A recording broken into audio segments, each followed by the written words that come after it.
अस्सलाम वालेकुम नाजरीन। अशरफ आसमी एडवोकेट आपकी खिदमत में हाज़िर है। नाजरीन का कराम, स्वीडन में तौहीन कुरान के हवाले से स्वीडन गवर्नमेंट ने तौहीन कुरान के हवाले से मुज़ाहरे करने की इजाज़त दी है। इस हवाले से पूरी दुनिया, पाकिस्तान, ईरान, तुर्किया समेत कई इस्लामी मुल्कों में मुज़ाहरे हो रहे हैं।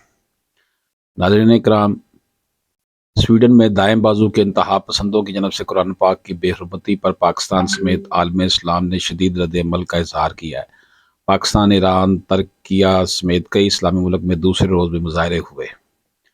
नाज़रीन कराम, इस घिनौने फेल की शदीद मजम्मत की जा रही है और ये मुसलमानों के लिए नाकाबिले कबूल इक़दाम करार दे दिया गया है।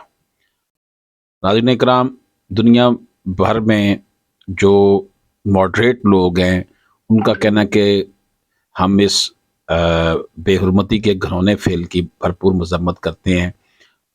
दाएं बाजू के एक इंतहा पसंद की जनब से कुरान पाक की बेहुरमती के घिनौने फेल की मजम्मत के लिए उनका कहना है कि अल्फाज काफ़ी नहीं है।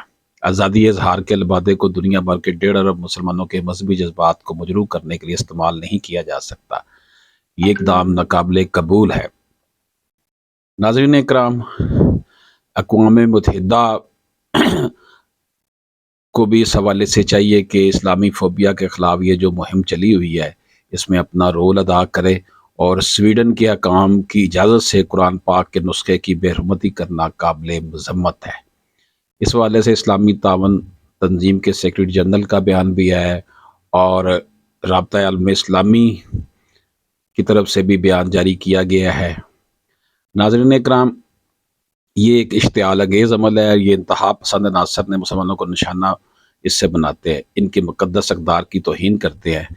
इस्लामोफोबिया, नफ़रत, अदम रवादारी और ज़ेनोफोबिया किस ख़तरनाक हद तक पहुँच चुके हैं। इस्लामी तावन तंजीम ने स्वीडिश हकाम पर जोर दिया कि वो इस नफ़रत अंगेज़ जुर्म के मुर्तकिब अफराद के ख़िलाफ़ ज़रूरी इक़दामात करें। राब्ता आलम इस्लामी ने अपने मज़म्मती बयान में कहा कि ये वहशियाना अमल मुसलमानों के इनके अक़ीदे के साथ ईमान में इजाफ़ा ही करेंगे।